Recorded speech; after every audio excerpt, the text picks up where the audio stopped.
Instead of reaching out to them, I encourage you to, every single time you get that temptation, write down, I am worthy, or I am worthy of being held on to. And every time you reach for that phone and you want to text, put it down and write that down, because now you're diverting your mind from going towards something negative to going towards something positive.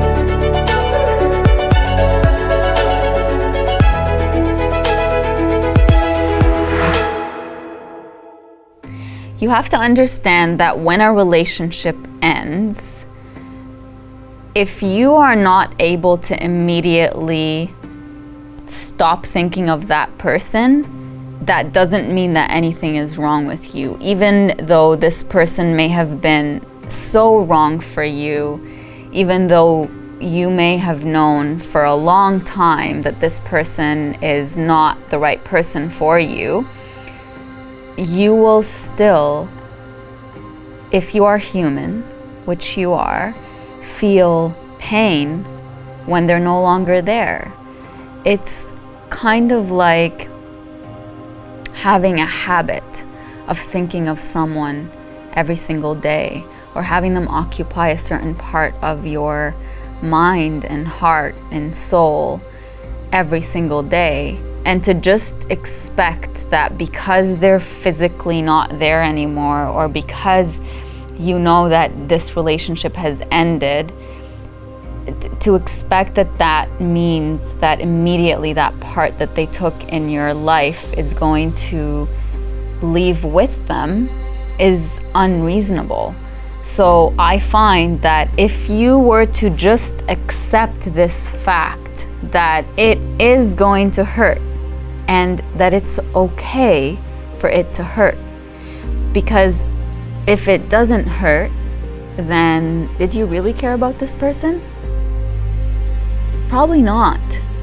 And if the pain isn't there, then you're either numbing it because you don't want to feel it, or again, you didn't have any feelings towards this person.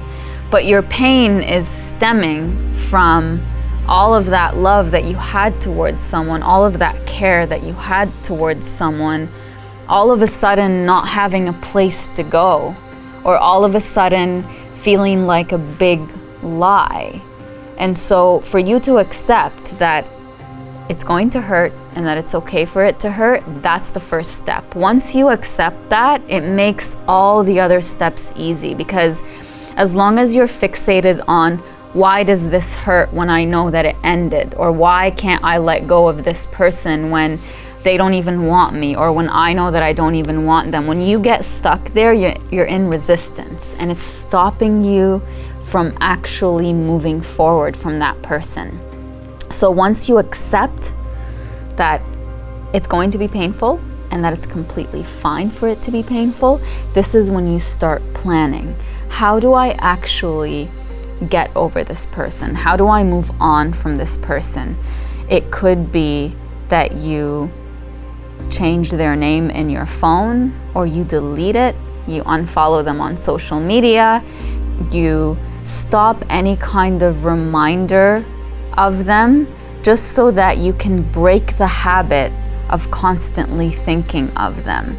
And this is going to differ for every person. Some people will be working with their exes. Some people will be still living with their exes. Some people will be in long distance relationships. So it's based on what you need. What is it that makes you feel attached to this person? Break it.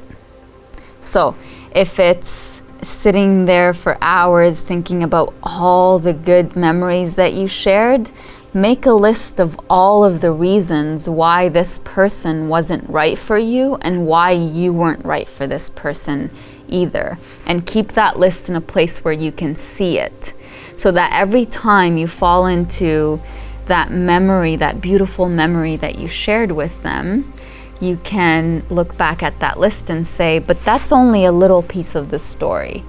And it's okay for me to fall back into that memory and feel the feelings I felt back then. But I also have to remember that this was just part of a long story.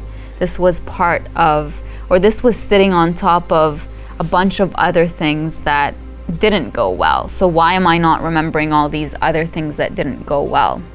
Your mind will immediately go to all the good things. So before you reach out to that person, ask yourself, am I doing this because I'm afraid of being alone? Am I doing this because I actually miss them? More often than not, it's because you're afraid of being alone, and it's also because you don't want to deal with your own thoughts. You kind of want to put a band-aid on this wound. You just don't want to go through the pain of living without them, and you just want it's kind of like you're in survival mode. You just want to hear from them. You tell yourself that you're going to feel better by communicating with them, but it always ends up being the complete opposite. And even if they do respond to you, you're going to restart the cycle of healing.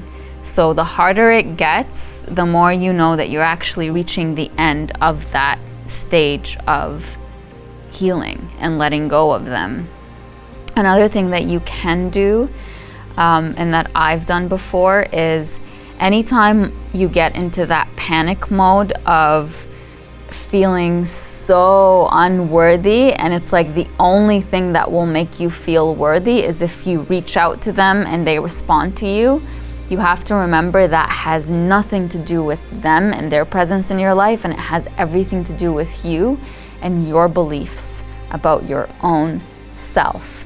So instead of reaching out to them, I encourage you to, every single time you get that temptation, write down, I am worthy, or I am worthy of being held on to. And every time you reach for that phone and you want to text, put it down and write that down, because now you're diverting your mind from going towards something negative to going towards something positive. And remember, you can speak to yourself. You can speak to your mind. The voices that you hear in your head or that you feel, they are speaking to you, but you can speak back. And at the end of the day, you're the one whose voice should be the loudest. So if you constantly tell yourself you are worthy, with time, you're going to believe that you are worthy, and you don't need a person to tell you that. You don't need a person responding to you to tell you that. You don't need a person apologizing to you for you to believe that. You can believe that on your own. So those are just a few steps that you can take, but remember, the number one most important thing is it's going to be painful, and it's okay for it to be painful.